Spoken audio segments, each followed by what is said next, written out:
Retourne en Afrique. Inde.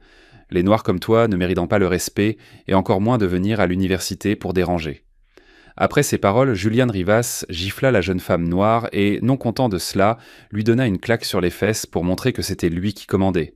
Mais il fut surpris quand elle se défendit comme une professionnelle de taekwondo.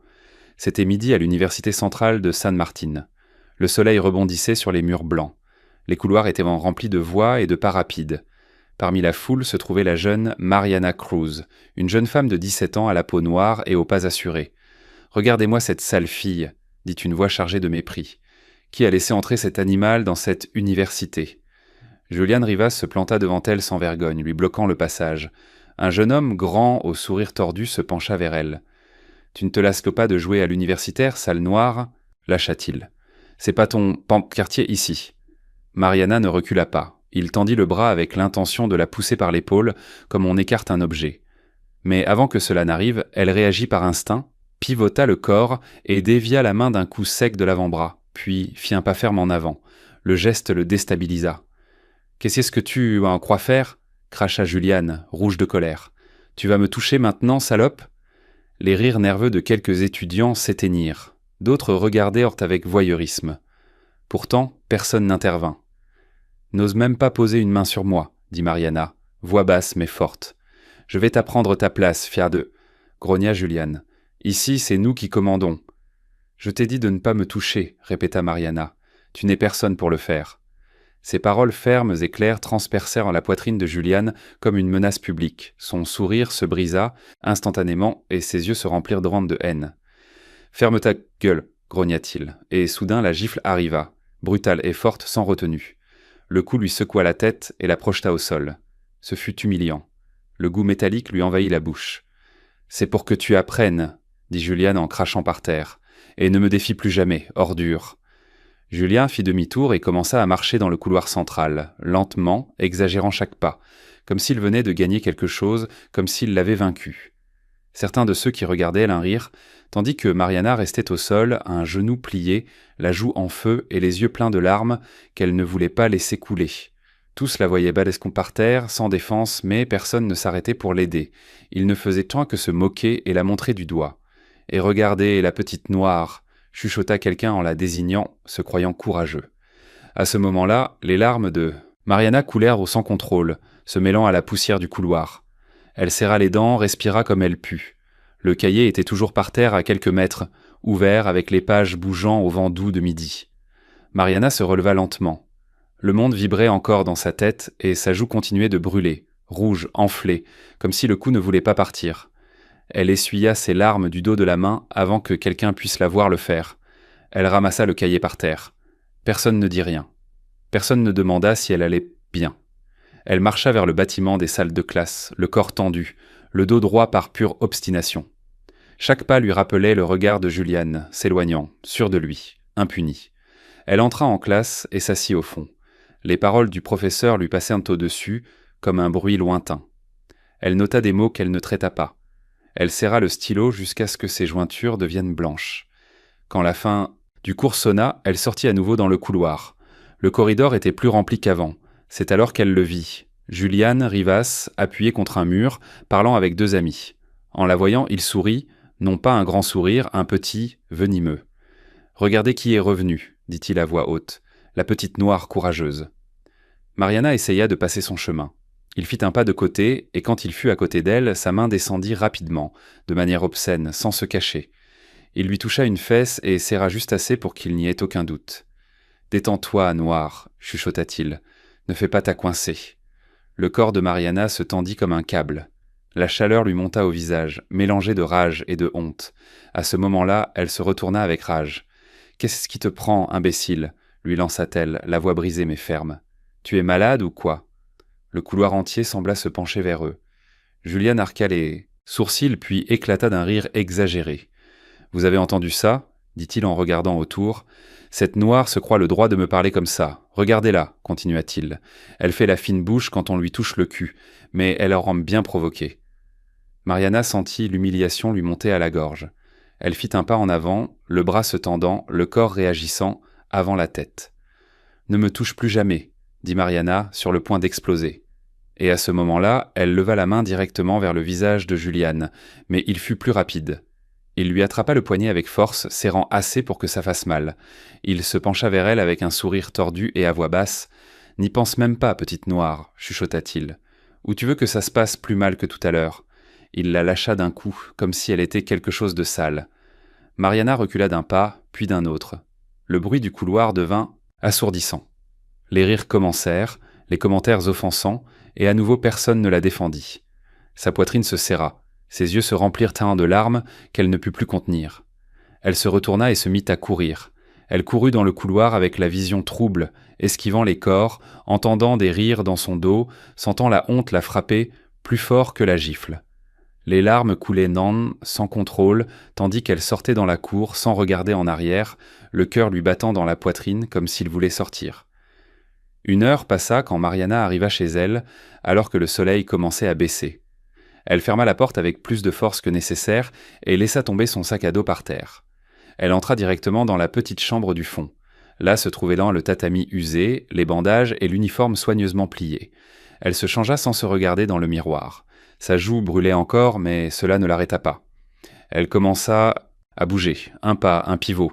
Puis elle lança un coup dans le vide, puis un autre, plus rapide, plus fort. Le son sec de ses pieds cramés contre le sol remplit la pièce. Chaque coup de pied fendait l'air comme un cri contenu. La sueur commença à couler sur son front. Sa respiration devint rythmée, contrôlée. « Plus jamais personne ne me mettra la main dessus », murmura-t-elle entre ses dents. Elle donna un coup de pied puissant, puis pivota. « Ce salaud va le regretter », cria Mariana, la mâchoire serrée, tout en donnant un autre coup de pied dans le vide. La rage ne partait pas, mais elle se transformait. Chaque mouvement était précis, propre et violent, sans perdre le contrôle. Le visage de Julian traversa son esprit, et elle répondit par un autre coup de pied, plus haut, beaucoup plus dur. Son corps brûlait maintenant, par l'effort, mais plus par l'humiliation. Elle continua à s'entraîner, jusqu'à ce que ses jambes tremblent, jusqu'à ce que sa poitrine brûle, en respirant jusqu'à ce que la rage commence à trouver un exutoire. Elle resta immobile un instant, en sueur, respirant profondément, les poings serrés. Le lendemain, Mariana marchait dans le même couloir, le sac à dos bien ajusté. Quand soudain elle entendit une voix désagréable derrière elle. « Eh, mais regardez qui est ce revenu dérangé » dit-il. Julian apparut devant elle sans précaution, et sans réfléchir lui donna un coup d'épaule, assez fort pour la faire reculer d'un pas. « Qu'est-ce qu'il y a, indienne » se moqua-t-il. « Aujourd'hui aussi tu vas pleurer ?» Les regards se tournèrent, le murmure grandit et il continuait à sourire, savourant chaque mot de l'humiliation. « Tu dois apprendre une bonne fois pour toutes quelle est ta place, ajouta-t-il, et ce n'est pas ici. Tu devrais retourner en Afrique avec les singes de ta famille. » À ce moment-là, quelque chose se mit en place à l'intérieur de Mariana. Ce n'était pas de la rage aveugle, c'était une décision. Elle se tourna face à lui, Julian n'eut pas le temps de réagir. Le mouvement fut rapide, un coup de pied direct qui le prit par surprise et le projeta au sol avec un bruit sec. Le couloir resta silencieux pendant une seconde éternelle. « Fils de pute !» cria-t-il depuis le sol, rouge de fureur et de honte. « Tu es folle ?» Mariana ne resta pas pour en entendre plus. Elle le regarda une seule fois, ferme, sans trembler. « N'ose plus jamais me toucher, dit-elle. Plus jamais. » Elle se retourna et s'en alla en marchant, sans courir, sans regarder en arrière. Derrière elle restèrent le murmure, le corps de Julian au sol et une université qui pour la première fois ne put faire semblant de n'avoir rien vu. La réaction ne tarda pas. Avant la fin de la matinée, le nom de Mariana circulait déjà dans des murmures tendus. Julian Rivas était au bureau de coordination, la lèvre fendue, la rage lui brûlant les yeux. « Cette noire m'a attaqué sans raison, » disait-il en frappant le bureau du directeur. « Cette fille est violente et représente un danger pour cette université. » Sa version se répandit rapidement, très arrangeante. Mariana fut convoquée quelques heures plus tard. 2 responsables la regardaient de derrière le bureau avec cette expression neutre qui ressemblait déjà à un jugement. « Il y a une plainte formelle contre toi pour agression, » dit le directeur. « Cela pourrait aboutir à une suspension immédiate. » Mariana serra les poings. « Je ne faisais que me défendre, » répondit-elle, la voix tremblante. « Il m'a giflé, m'a insulté devant tout le monde et m'a touché la veille.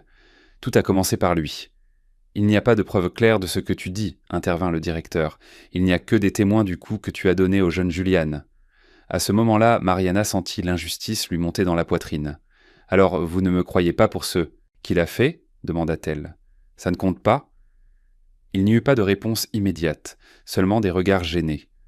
Pendant ce temps, dehors, Julien faisait les 100 pas dans la cour, mâchant sa haine. Chaque rire qu'il entendait lui semblait une moquerie. Son orgueil était peu blessé, son contrôle exposé. « Ça ne va pas rester comme ça », murmura-t-il entre ses dents. « Cette tare noire va me le payer. » Finalement, Mariana ne fut pas suspendue, mais elle reçut un avertissement, une de plus, et elle serait exclue de l'université. 2 jours passèrent. Julien ne s'approcha pas d'elle. Il ne lançait plus d'insultes directes. Il n'y avait plus de bousculade, seulement des regards prolongés depuis l'autre côté du campus, accompagnés de sourires tordus et de commentaires chuchotés quand elle passait. Mariana le sentait dans sa nuque comme une présence constante.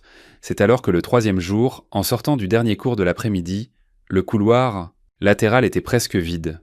Julien l'attendait. « Tu as cru que tu m'avais battu ?»« Noir, dit-il en sortant de derrière une colonne. Tu as pensé que tu allais la passer pour l'esclave forte. » À ce moment-là, Mariana s'arrêta. Elle ne recula pas.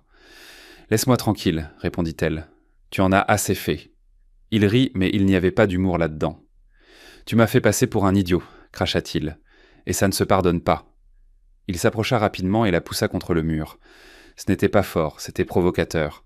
« Ici, il n'y a pas de professeur, ajouta-t-il. Personne ne va te sauver. » Mariana sentit son cœur battre fermement dans sa poitrine. Julien leva le bras, maladroit, chargé de rage. Il ne savait pas ce qu'il faisait. Il ne savait pas à qui il s'attaquait.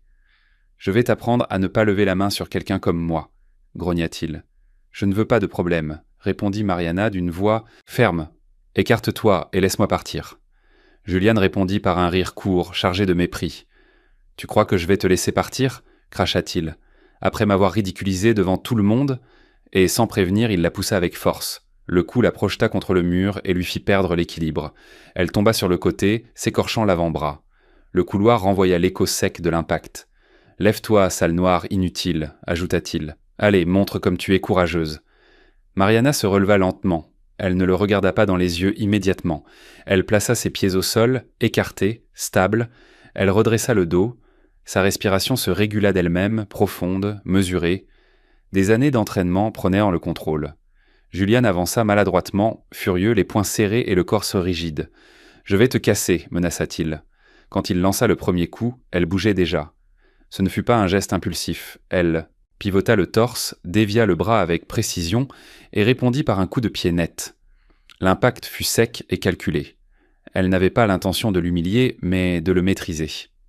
Julien perdit son souffle et recula en trébuchant, surpris par l'exactitude du mouvement. « C'est quoi ce... » balbutia-t-il. Mariana avança d'un pas, contrôlée, chaque muscle attentif. Ses mains étaient ouvertes, prêtes comme on le lui avait enseigné. « Je t'ai dit que je ne voulais pas de problème, » dit-elle, « mais ne me touche plus jamais. » Il essaya de se reprendre, furieux, sans comprendre comment il était passé de chasseur à acculé. Il ne savait pas que face à lui, il n'y avait pas d'improvisation, mais de la discipline. Et cette fois, Julien n'était plus sûr d'avoir le contrôle. La confrontation ne se termina pas dans ce couloir. Les faits ne purent plus être cachés. Cette fois, il y eut des témoins clairs, des étudiants qui virent dans la bousculade, la chute contre le mur, l'attaque maladroite de Julian et la réponse précise de Mariana. Des vidéos circulèrent, des voix osèrent d'en parler quand la peur cessa d'être confortable. 2 jours plus tard, Julian fut convoqué à nouveau au bureau administratif. Il n'entra plus en frappant sur les bureaux. Il entra raide, la mâchoire serrée. « Après avoir examiné les témoignages et le matériel disponible, dit la directrice, l'université a décidé de te suspendre avec effet immédiat. » Julian explosa. « Ce n'est pas possible, cette noire. Elle m'a attaqué, cria-t-il. Elle est folle. Elle s'est défendue d'une agression que tu as initiée, répondit la directrice. Il y avait déjà eu des bousculades, des insultes et un harcèlement préalable de ta part envers elle.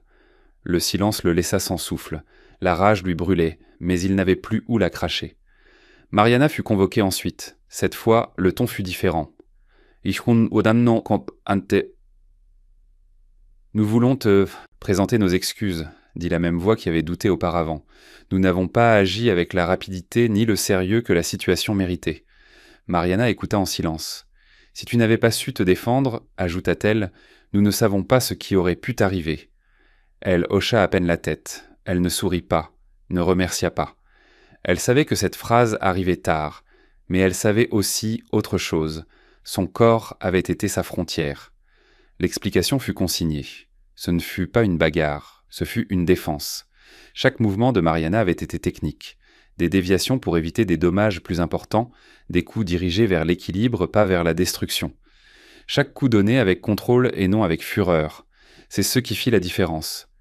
N'oubliez pas de commenter de quel pays vous nous regardez. Si cette vidéo vous a plu, vous devez voir cette autre où il s'est moqué de l'accusé noir et a menti sous serment. Il ne savait pas qui c'était. Cliquez maintenant et on se retrouve là-bas. N'oubliez pas de vous abonner et de laisser votre like pour vous apporter plus d'histoires qui révèlent quoi la vérité cachée.